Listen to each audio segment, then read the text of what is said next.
হরে কৃষ্ণ।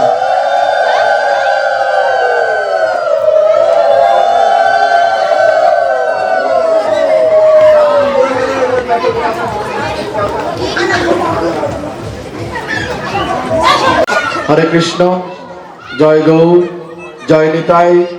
আমরা সকলে একটু নিজেদের মনকে স্থির করে গোবিন্দ কথা শোনার জন্য নিজেকে তৈরি করি।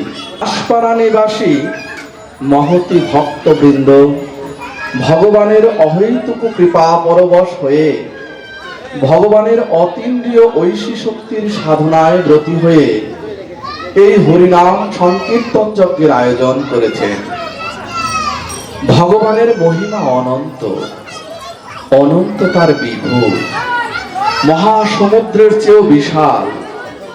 তিনি সর্বৈশ্বর্যপূর্ণ।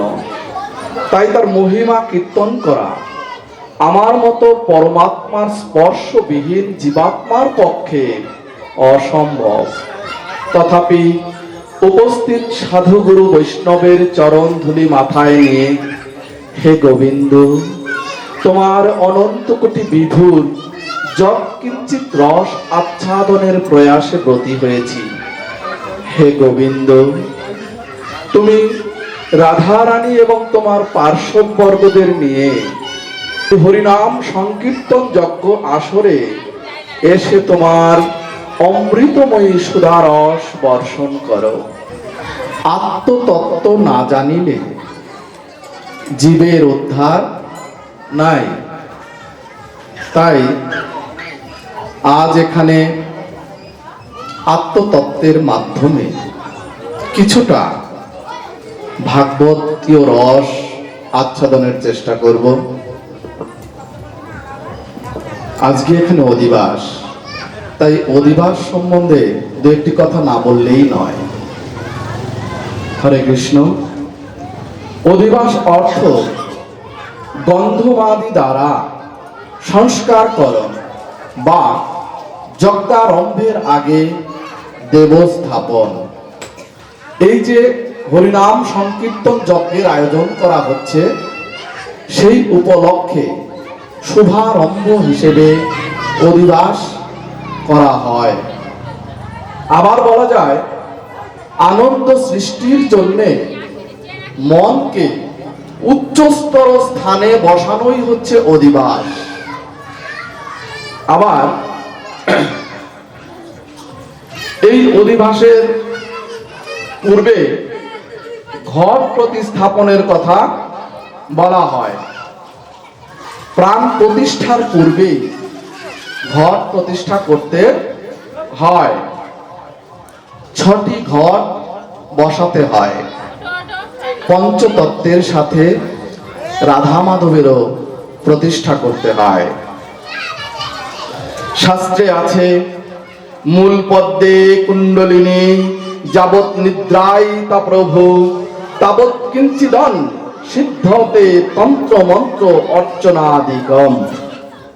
অর্থাৎ চতুর্দলে মূলাধারে কুণ্ডলিনী শক্তি আকারে নিদ্রিতা বা আবরিত আছে। তাকে চৈতন্যময়ী করে জাগিয়ে দ্বিদলে হংস ক্ষেত্রে স্থাপন করাই হচ্ছে অধিবাস। না হলে তন্ত্র মন্ত্র অর্চনাদি অর্থহীন হয়ে পড়ে। ভক্তের মনকে ভগবানের নিকট স্থাপন করাই হলো অধিবাস। মনুষ্যগণের এই দেহ মন্দির হলো শ্রী ভগবানের দিব্য মন্দির। তাই দেখেন, শাস্ত্রে বলা আছে, পুতুল পূজা করে না হিন্দু, কাঠ মাটি দিয়ে গড়া, মৃন্ময়ী মাঝে চিন্ময়ী হেরে হয়ে যায় আত্মহারা। এই যে আমরা হিন্দুরা বা সনাতনীরা কাঠ মাটি দিয়ে তৈরি পুতুলের পুজো করি, বাহ্যিক আড়ম্বরে আমাদের সেটাই মনে হয়। শাস্ত্র কি বলল? হিন্দুরা কাঠ মাটি দিয়ে পুতুলের পুজো করেই না, তাহলে কার পুজো করে? এখানে তাত্ত্বিক এবং আত্মতত্ত্ব বোঝার বিষয়। প্রথম লাইন কি হলো? পুতুল পূজা করে না হিন্দু, কাঠমাটি দিয়ে গড়া, মৃন্ময়ী মাঝে চিন্ময়ী হেরে হয়ে যায় আত্মহারা। দ্বিতীয় লাইনেই কিন্তু উত্তর দিয়ে গেছেন। কি বলা হয়েছে? মৃন্ময়ী মাঝে। মৃন্ময়ী শব্দের অর্থ হচ্ছে মাটি, কাঠ বা খড়কুটো যাই হোক, এই উপকরণ আদি দিয়ে মৃত্তিকার পুতুল তৈরি করা হয়। এর মাঝে চিন্ময়ী হেরে। চিন্ময় শব্দের অর্থ হচ্ছে চৈতন্যময়ী বা জীবন্ত সত্তা। তাহলে হিন্দুরা যে মূর্তির পুজো করে, যে প্রতিমার পুজো করে, সেই প্রতিমার ভিতরে চৈতন্যময়ী শক্তিকে তিনি প্রতিষ্ঠা করার পরে তার আরাধনা করেন। বোঝা যাচ্ছে কথা? মায়েরা, বাবারা, একটু ধ্যান দিবেন।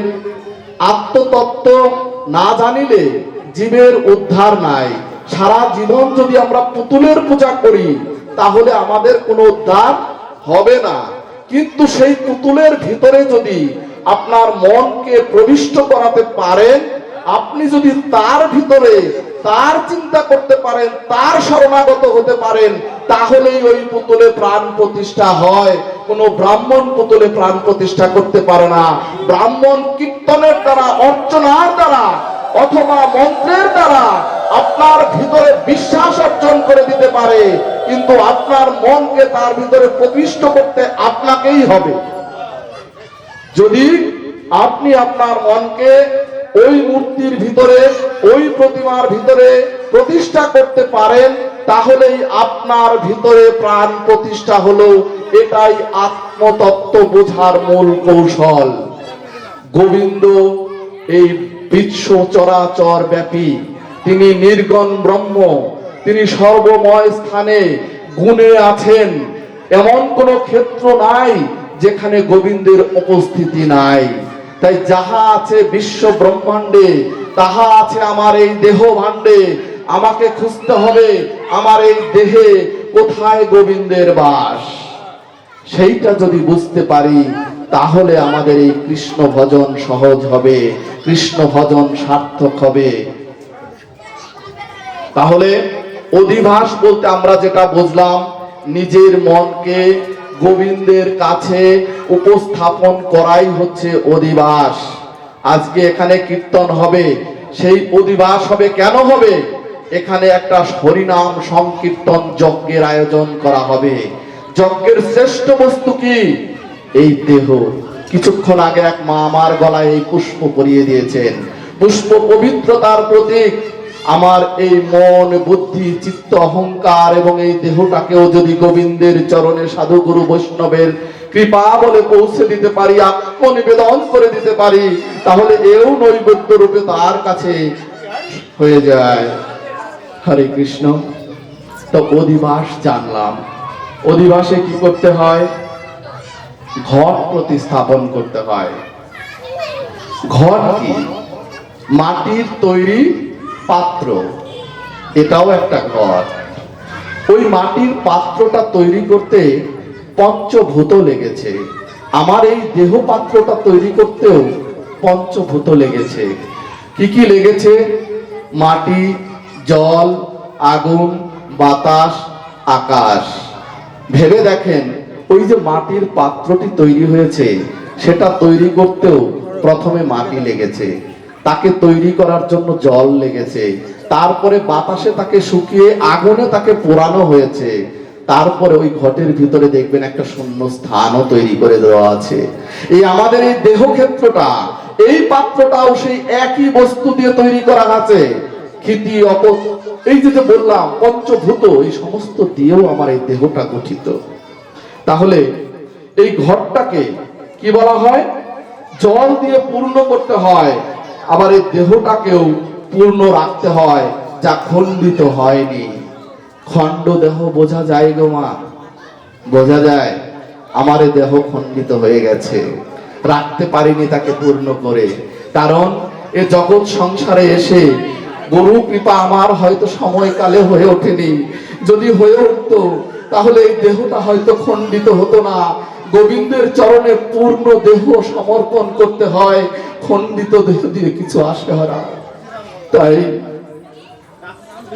আমাদেরকে এই দেহটাকে প্রেম বা অনুরাগ দিয়ে পূর্ণ করে গোবিন্দের চরণে পূর্ণ আত্মসমর্পণ করতে হয়।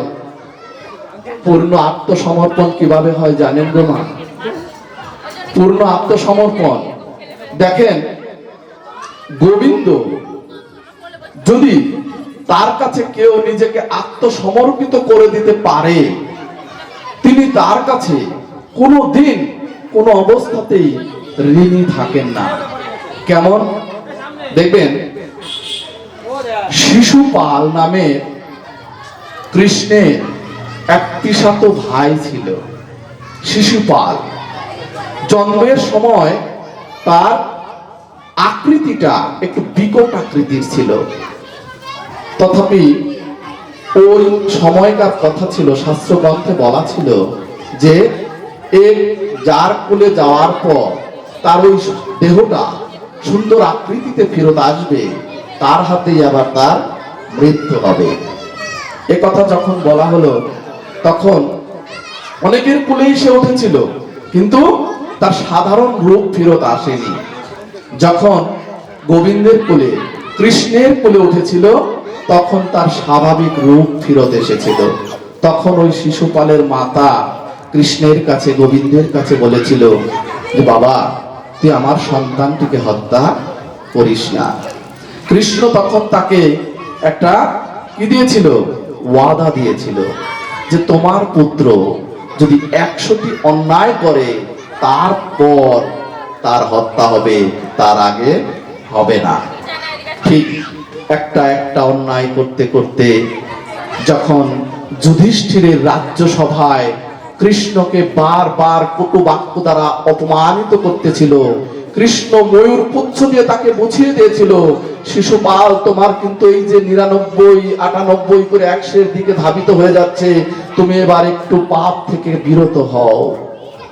কিন্তু শিশুপাল দম্ভ, দর্প, অহংকারের কারণে কৃষ্ণের নিন্দা চর্চা করতেই ভালোবাসত। সে কৃষ্ণকে নানাবিধ কটু বাক্যে যখন জর্জরিত করছিল, তখন কৃষ্ণের ভিতরে সেই 100টা পাপ পরিপূর্ণ হওয়া পর্যন্ত ধৈর্য ধারণ করে তিনি ছিলেন। তারপরে যখন 100টা পাপ পরিপূর্ণ হয়ে গেল, তখন তার এই আঙ্গুলির থেকে সুদর্শন চক্র যখন সে ছেড়ে দেয়, শিশুপালের এই মস্তক থেকে তখন ধর আলাদা হয়ে যায়, শিশুপালের মৃত্যু হয়। কিন্তু গোবিন্দের ভিতরে এত কম্পনের সৃষ্টি হয়েছিল, এত স্পন্দনের সৃষ্টি হয়েছিল, ওই সুদর্শন চক্র যখন তার কাছে পুনরায় ফেরত আসে, তখন তার এই তর্জনী অঙ্গুলি ছত্রভত্র হয়ে গেছিল, রক্তাক্ত ক্ষত বিক্ষত হয়ে গিয়েছিল। সেই সভায় দ্রৌপদী তার আঁচল ছিঁড়ে তার ওই আঙুলের মাথায় বেঁধে দিয়েছিলেন। এই যে গোবিন্দ যে দ্রৌপদীর কাছে ঋণী হলেন, কি বলেছিলাম, গোবিন্দ কখনো কারো কাছে ঋণী থাকেন না। তাহলে কখন সেই ঋণ শোধ হলো? যখন দ্রৌপদীর ওই রাজ্যসভায়, দুর্যোধনের রাজ্যসভায় যখন দ্রৌপদীর বস্ত্র হরণ হয়, তখন দ্রৌপদীর ভিতরে একটা অহংকার জন্ম নিল। কি জন্ম নিল? যে আমি যজ্ঞস্বিনী। আমরা সকলেই জানি যে দ্রৌপদী যজ্ঞ থেকে, দ্রৌপদ রাজা যজ্ঞ করার মাধ্যমে দ্রৌপদীকে পেয়েছিলেন কন্যা হিসেবে। তিনি তাকে চাননি, তিনি চেয়েছিলেন একটা শৌর্য বীর্য সম্পন্ন একজন পৌরুষ, যাকে তাকে রাজ্যকে দখলে রাখতে পারে বা রাজ্যকে সঠিক নিয়ন্ত্রণে রাখতে পারে। কিন্তু সেই যজ্ঞ থেকে উত্থাপিত হয়ে উঠেছিলেন দ্রৌপদী। আর এই দ্রৌপদীর ভিতরে ওই সময়ে রাজ্যসভায় মনে হচ্ছিল, আমি যজ্ঞস্বিনী দ্রৌপদী, আমি পাঞ্চাল রাজ্যের রাজার কন্যা দ্রৌপদী, আমি পঞ্চস্বামীর দ্রৌপদী। এই যে তার ভিতরে দম্ভ, দর্প, অহংকার ছিল, এই অহংকারটা থাকাকালীন অবস্থায় তিনি ভাবছিলেন, দুর্যোধন, দুঃশাসনের মতো মানুষ কি করে আমার এই বস্ত্র কেড়ে নিতে পারে। তার ভিতরে এই অহংকারটা ছিল।